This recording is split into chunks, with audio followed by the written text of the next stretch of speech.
KLTV soundcheck, KLTV soundcheck.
Can you hear me now?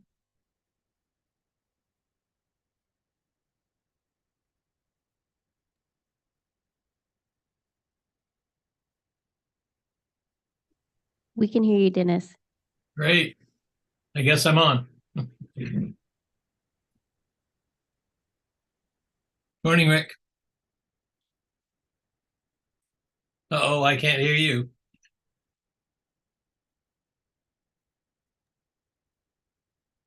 I think you got it. You got it now? There Okay. we go. Good. Yeah.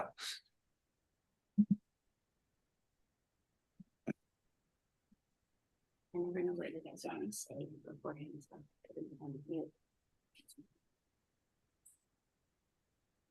Are you by yourself, Rick?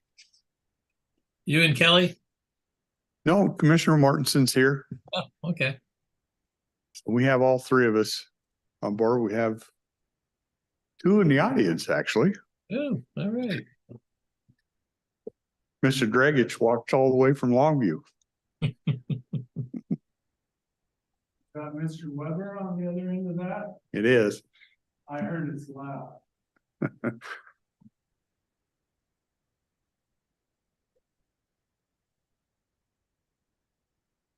Steve, I think I knew this before, but I met your sister.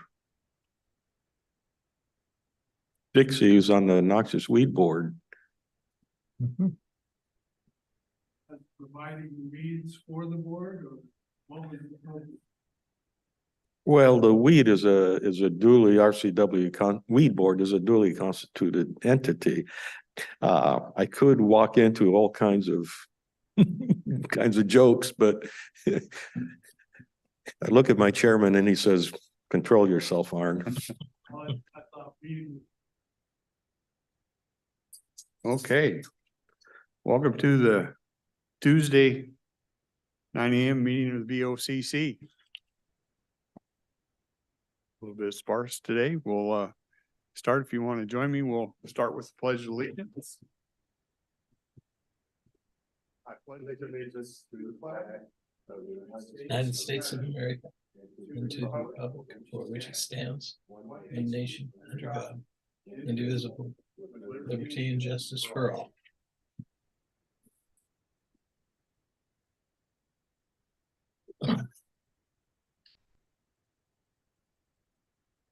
Okay. I'll ask Commissioner Mortensen to give us a review of the minutes. Good morning, everyone. Good morning, Mr. Chairman. Specifically, yes, I did review the minutes of the activities last week, and I move to approve those minutes. Have a motion to approve the minutes. Any questions, corrections? I've reviewed them too. I have no changes or corrections to make.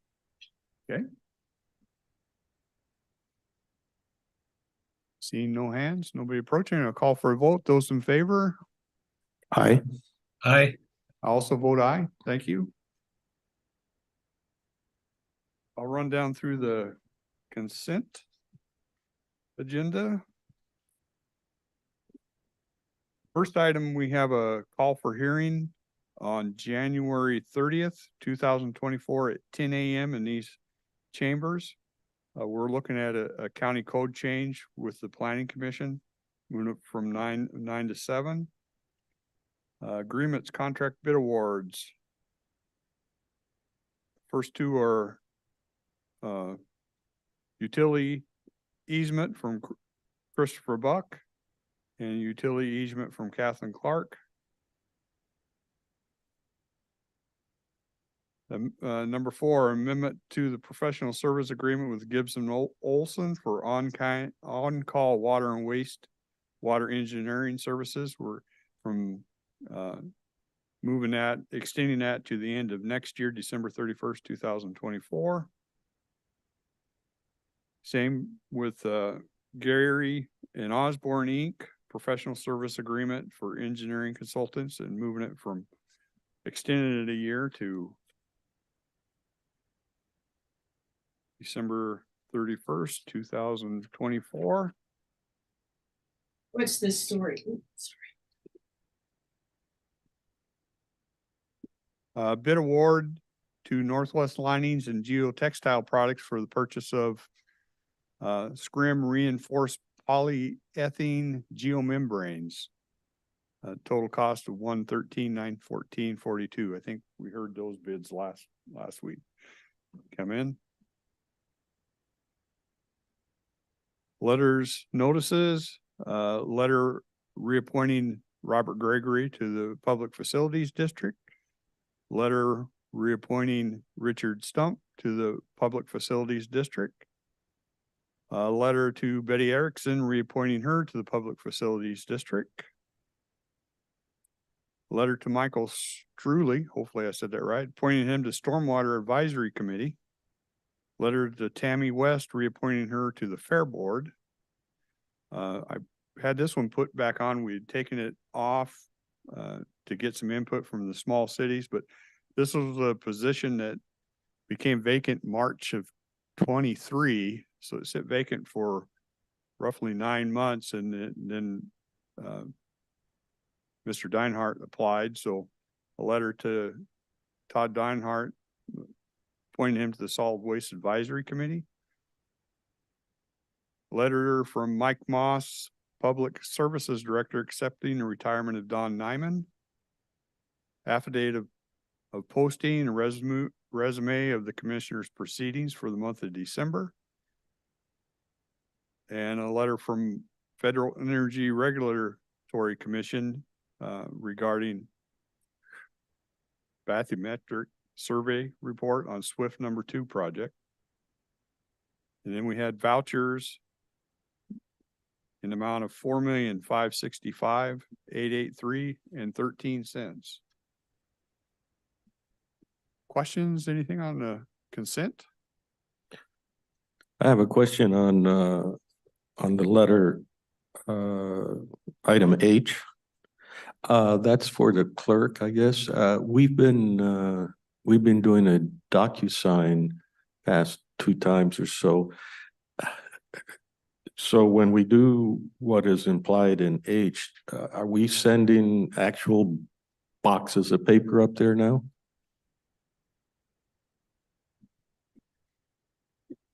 When we have our new process going, we will not be needing to send the boxes of paper to the state archives. So we started this in January. So that process should be eliminated, except for the ones that need wet signatures, and there are exceptions for those. Okay, I missed a little bit of that. So the answer is you only send the necessary documents in hard copy. Everything else is electronic. That is correct. Okay, thank you. You should have said that in the first place.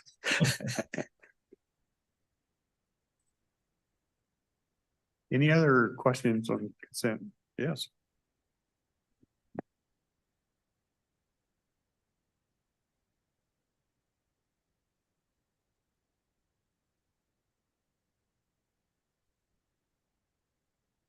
A letter addressed to Robert Gregory. Is he also on the Longview PDA board? Is he? Well, I don't know. I'll save you the trouble. He is. Okay. So I'm kind of concerned. You got a conflict of interest there. Why do you have one man on both boards?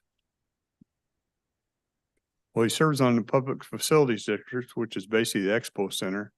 And then if he does something for Longview, is that? Well, the conflict of interest, if you want to go back a year, about the development of the fairgrounds. So you got a conflict of interest if he's on both boards, don't you? Well, I'm not seeing it, but You don't see a conflict of interest. Having the What- same will you man tell on me what both- you think the conflict of interest is? He serves the facility Okay. district for the expo center. The so-called event center is county property. And now he's on the county public development authority, and he's also on the Longview Public Development Authority.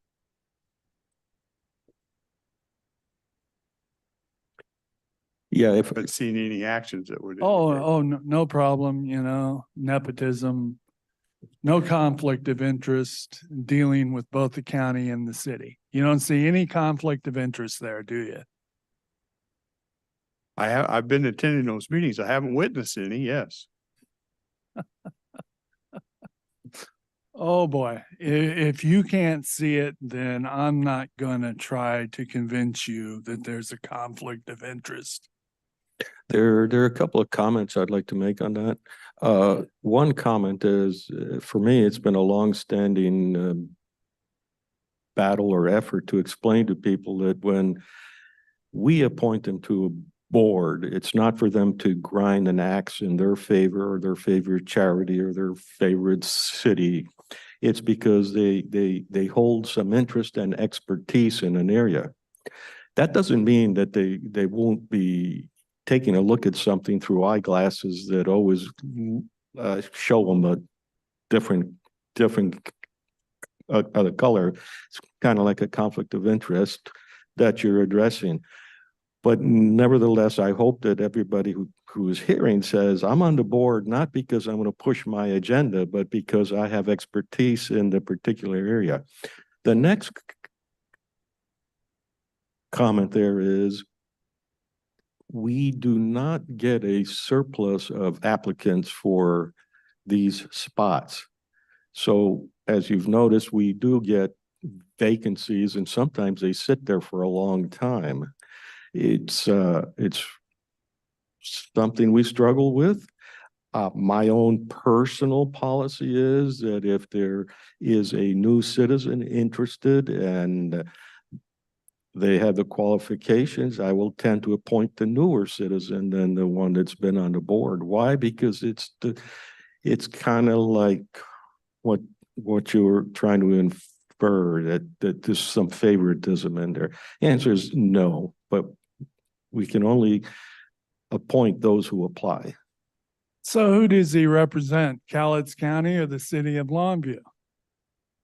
Well, that's what I just argued against. And I don't believe that, I personally don't believe in these political boundaries distinctions.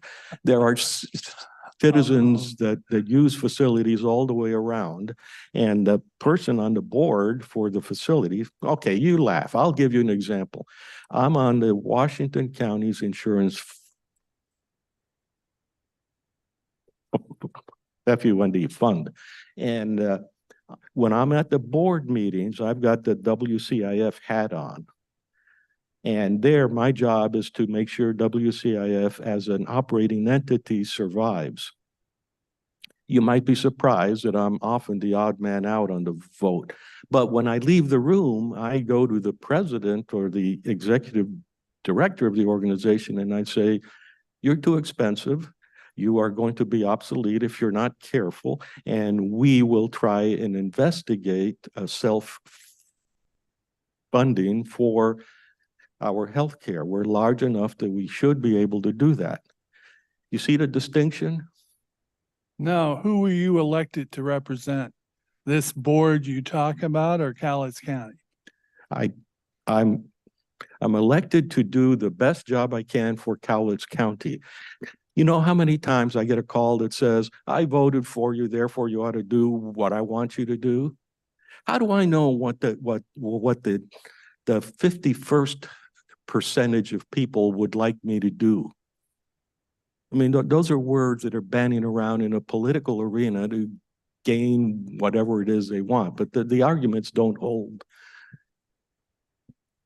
When you're elected by the Washington State Constitution and the National Constitution, you're supposed to be representing the people who elected you, not some committee. No. Not What? some committee. No. Part of my, Just we could, is my same question. You got a man representing Longview and you got a man today representing Cowlitz County. How basic a conflict of interest is that? It's pretty clear cut in my mind. it can be or cannot be. And we've got this thing called OPMA that says I can't talk to him because I might engage in some sort of malfeasance or something like that. Well, in truth, I could go to you and say, hey, Dragic, No. if this or that, then so forth. So the rules are not being violated here. The spirit behind it isn't being violated. The practicality of it isn't violated. What would you have us do? Obviously, you'd do something other than what we're doing. Outside of this building and outside of this room, you're not supposed to discuss ex parte county business with another commissioner unless it's county business. As clear as an example of conflict of interest this is, it just floors me, but I guess I shouldn't say that with the way things are going. And being this is an election year, you're going to see some lunacy you never ever seen before. Matter of fact, Supreme Court justices are saying that. And down here at the local level, I see it right here. Putting the same man on both public development authorities is about as clear cut a conflict of interest I've ever seen. But we haven't seen anything yet. This is only the first month of Looney Tunes year. And you gave it a proper inauguration. Any other questions on consent agenda?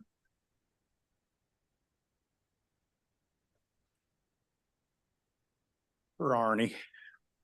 Is it on the consent agenda? Yeah, he mentioned the Okay. qualifications of yourselves to get this job. I think something in regards to a qualification. Qualifications of a member who applied for an advisory board. What exactly are they? I beg your pardon? What exactly are they? I didn't catch that last word. What are the qualifications? Correct. Depends on the board, and it depends on who already is on the board. So for example, if I'm in a board that requires input from a municipality, and I've already got all 5 municipality types on there, I might not appoint a 6th person to display some other expertise that I would like on the board. So it's not based on education or knowledge, or if you were a meat cutter at Safeway, you could be that party? And it says, if you've been in business in the world, even hiring an employee where you specifically say, I want you for this job, you interview them, it's still a crapshoot for both the person and the employee.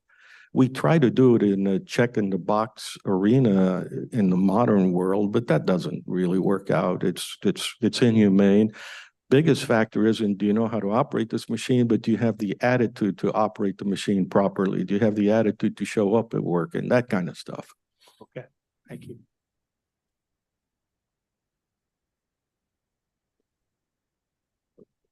Any other questions on consent?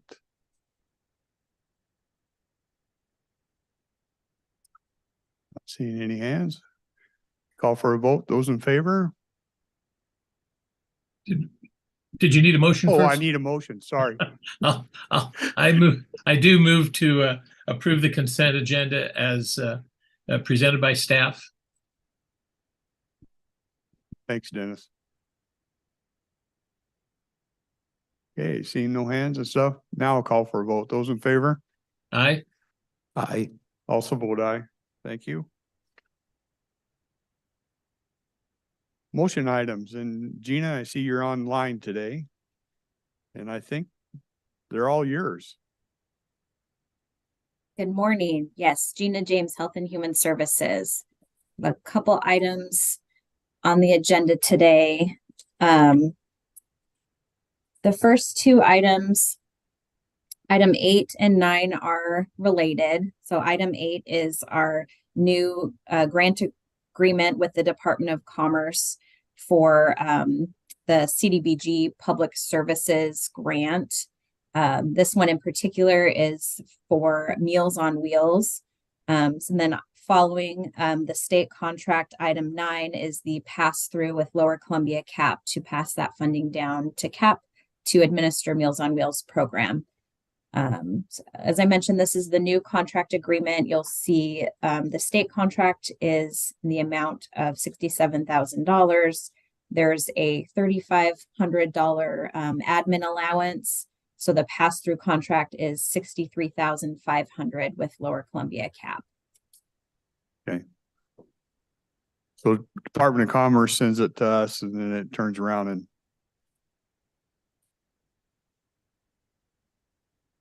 Yes, sends- this one yeah. goes right to CAP. And as I mentioned, it's for the Meals on Wheels program to deliver meals to low-income seniors all the way up in Riderwood, down to Woodland, and everywhere in between. Okay.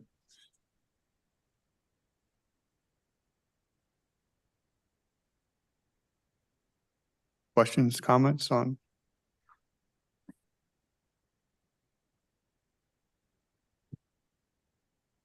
I guess I'm wondering two things. One is, how many people is this serving roughly? Do you know a number? About 230 individuals last year. And so the cost per individual? I can get a calculator out.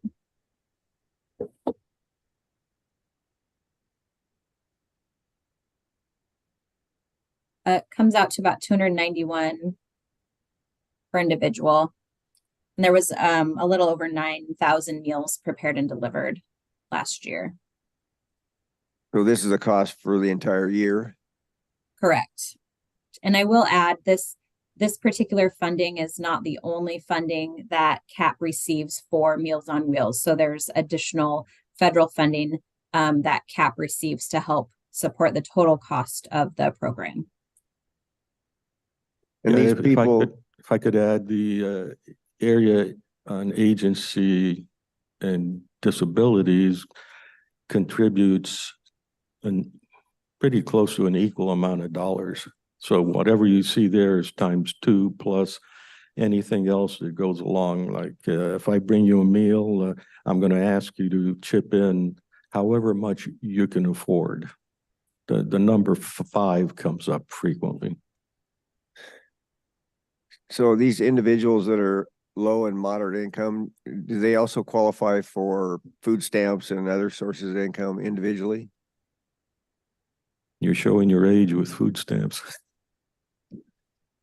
I mean, like if they're on other assistance programs, and how does a person get off of this program? When does that happen? So it's completely voluntary. So individuals can choose to participate or not. There is income eligibility requirements, and it's primarily individuals who are not as able to prepare their own meals anymore. So food stamps and those types of benefits may not be as helpful if the individuals can't cook and prepare the meals for themselves. So this way they come hot and ready or ready to heat up and eat. So there's just a little bit of a difference there. Okay, I guess I don't know all the numbers per person here, but it seems like a lot of money, especially if you're doubling or tripling this from other sources of income. I can help you here a bit, but not much. Part of the reason is I've never in all this time been able to get an answer that I find believable. About, I don't know, 3 years ago, I was given a number of $15 per meal. Before that, I was given approximately the same answer, but it was like trying to pull hen's teeth. And then last time I asked that question, I was told it was $10. And last time was last year, despite the fact that there's been pretty rampant inflation all over the place. How I reconcile those, I have no idea, except it makes me very suspicious. There are also claims that this is a voluntary organization, but people get paid for the mileage So I'm not sure what is totally voluntary there. Because cars are sunk cost. Well, anyhow, you know, those particular arguments. I also have heard time and time again from various people that those meals are misused. I don't know whether it's true or not. I have to call the people that talk to me about that, and I have to say, well, can you show me your freezer and show me what's in there? The meals may be hot, but I mean, that was a claim just made. I've only heard about them coming in frozen, but I also want to refresh people's mind that last year, our current chairman was arguing for liberalization, where with that kind of dollars, couldn't we do something else like deal with a local eatery that would be glad to put out a meal for $15, let's say. So introducing some competition. I don't know where that went, but I don't think it went very far. Yeah. I did have those discussions with them, and they aren't opposed to that. It's hard finding a restaurant to do it because there's the federal nutrition laws and the tracking they have to do tends to get onerous for a restaurant, it seems, but if somebody stepped and wanted to do it, they indicated to me that they would allow that they would do that because they can serve them hot. Their kitchen's right down over here. We met down in their kitchen. They can serve them hot within a certain radius, but when you're talking, if you start getting out in Riderwood or some of the other places, getting hot out there is a little more difficult. So if a restaurant wanted to step up and do that, we even talked about maybe a school district that would meet and want to track all the federal things they got to track, that they'd be open to that. So all the meals are prepared in one kitchen here in town? Yeah, right down here. And the soup kitchens have been around as long as I can remember. Yeah. But they've been with the Salvation Army or St. Vincent de Paul Center, places like that, that the government displaces them, I don't think is a good thing. Yeah. And the contract with the feds, I'm trying to remember, Gina, I think it comes up every 4 years and other people can bid on this. Nobody has but CAP to this date. So it does come open for bid every 4 years is what I remember. I think so. Well, I guess my personal experience from when taking care of my mom, and that she's been gone for many years now, but the Meals on Wheels trays that they delivered were half the size of a Hungry Man dinner and half the food. And a Hungry Man dinner you can get for about less than $6, $5.50 for the bigger ones, $4.50 for the smaller ones. I don't know what they pay per mile for people to deliver these things, but they get paid by the hour also. No, my understanding is there's volunteer drivers. They may get reimbursed for their mileage to help with gas, but their time is voluntary to do the driving. We also, CAP also works with some local organizations. There's volunteers through one of our developmental disabilities programs that they go and volunteer their time and help deliver meals too. So there's a couple different volunteers. They may get reimbursed, like I said, for their gas to go out. The current reimbursements in government seems to be 65 cents a mile, 67.5, something like that. Okay, are we discussing both 8 and 9 right at the minute? Or just 8?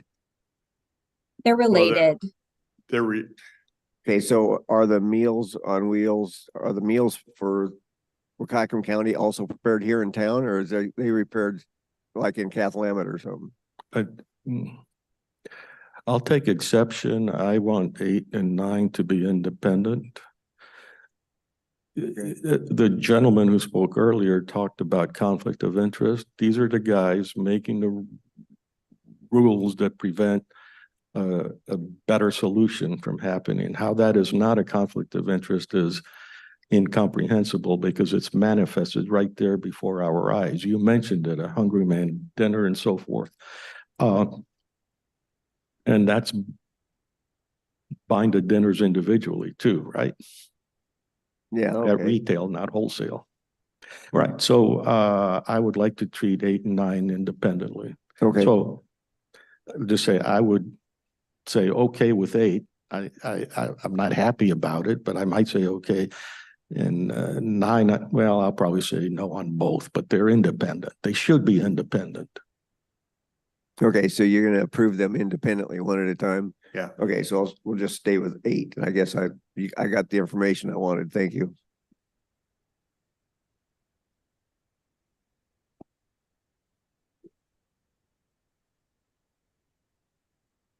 Good morning, Gina, and good morning, commissioners.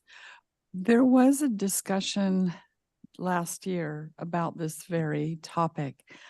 And refresh my memory if it came up to do a survey among those that receive the meals to get an idea of how satisfied they are with them.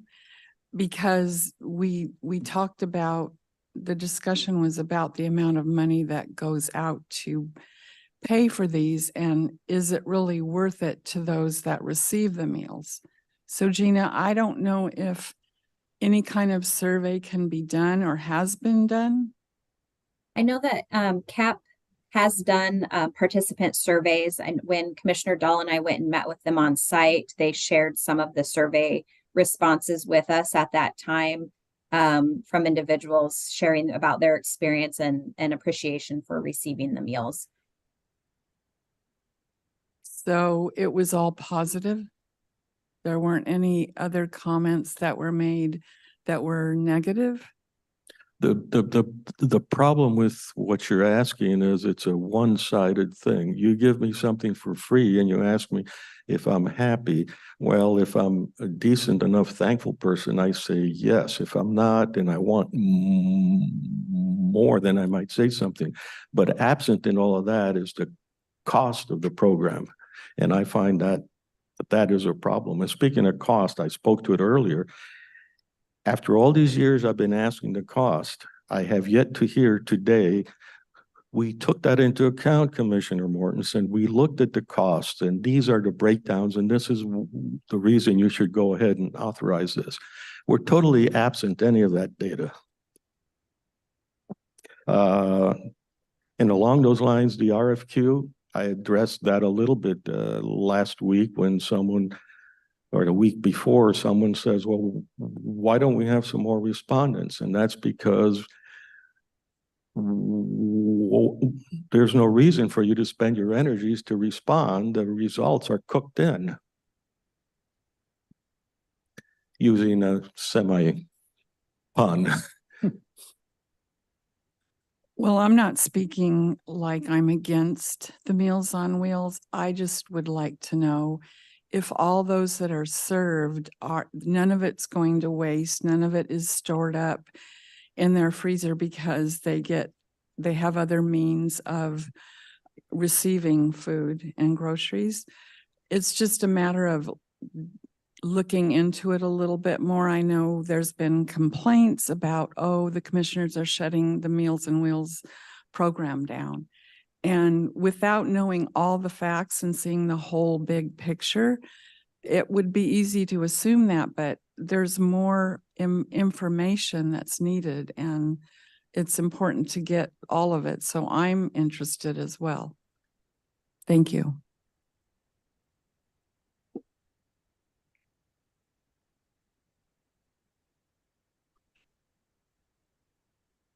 In regards to 8 and Lower Columbia here, Cap and Gina, I've known people that have took these meals to elderly folks. And most of the time, what I've noticed is it's elderly taken to elderly. And if we're worried about 65 grand in this community, we might as well try to make a field goal then. Because That CAP program is the one that's been here for eons. Okay. And like he said, you can sit here and say that the meals are bad, but have you eaten one? Or they're cold going to Ryder? Or you can go shop for a cafe guy to do it. He's not going to do it. He wants to make money unless he's got a heart and a soul for people and wants to care about his community. But 65 grand to take care of the elderly, 230 recipients, I think's a drop in the bucket. These folks rely on those meals. We can't control what they do after we give it to them at their door. I think it's a shame to say that CAP might be not managing it properly when we really don't know the facts. And then the other thing is if you haven't got the data for the last whatever years about this financial deal compacted, whose fault is it? It would probably be, the buck stops here. Get the data, but let's not judge until we know. Let's find the truth on that subject, because they're the only ones that are here. Yeah, you're putting sort of the cart before the horse. If I came to you and I said, sir, would you give me $100? You would look at me and your first question, your first internal response is probably hell no, but you would ask why. Exactly. And it would be up to me, the one asking for it, to explain to you the whole situation. And then you would say, yes, I will save your life by buying the pills that you need. Here's the $100. But we don't get that. I get people, because we never put the hammer down. We never say no until you justify it, you won't have it. Then let me jump just a moment. There are unintended consequences. You know that in the family, you can give your child $10 and it's not going to affect your lifestyle for the most part. But there could be unintended consequences with someone who says, I got a free $10. And it's a bad example, but you get the idea. Then there's opportunity cost. What if for $67,000 we could actually provide twice as many people a more nutritious meal or a more flavorful meal? Wouldn't we want to do it? Then you asked, have I eaten a meal? Just as a sidebar, I ate a jail meal once, and it's food. It was not so tasty and all that, but it cost something like $1.25. Okay, so the closest thing I've gotten to eating one or what's going on with these meals is I've reported, and just last Thursday I spoke to someone who said, oh yeah, their neighbor, I'll bring you one. No, I can't bring you one. They were all in the freezer and we just threw them out. Okay. That's more common of the thing I hear. Well, my question would be to Gina then. Gina, is it one meal a day that's brought out to these folks? And do you even have any idea what actually those meals are made up of according to some federal criteria? Yeah, there are guidelines. I think one of the commissioners mentioned there are some guidelines that come with what ingredients have to be in the meals. They have to be nutritious meals. And then some individuals are also on restricted diets, like low sodium or gluten-free or something like that, which can mean, that sometimes the food might be a little bit more bland, but they are homemade in a kitchen, prepared. Some are delivered hot, as Commissioner Dahl mentioned, if they're within a certain radius and they can get to the individual at the right temperature, they can be delivered hot. Otherwise, they're frozen to be reheated at a later date. So it's a combination, but as I mentioned, there's nutritional components that have to be included in the meal, and then any dietary restrictions as well. So Gina, do you know if they are like Hungry Man dinners? I mean, are these frozen dinners that you peel the top off of that other elderly folks? I mean, is every meal that way, or is there anything prepared in the kitchen that's actually from scratch? They prepare the food themselves in the kitchen. So it would be, Yeah. like I would do at home, prepare a freezer meal. And Okay. so it's prepared that way and then packaged and frozen or taken hot. Yeah. And that's brought out 5 days a week? I don't know exactly how many days, but they will bring, as I mentioned, they might bring some hot, and then they also might bring some frozen so that they could have some a few days later, for example. So, Well, then I would suggest, like we told the coroner, you need to get more data, because we need to know how many days, because 65,000 to me is not a lot of money, but how many days is it going on? There's 230 recipients or so. I know we have to have a program like that no matter what for the elderly, period. And anybody that would see that that's not a good idea needs to recheck. But maybe we need more data to convince the folks here of Cowlitz County and maybe here on the board, because I don't think it's a hard thing to convince them if we provide the proper documentation.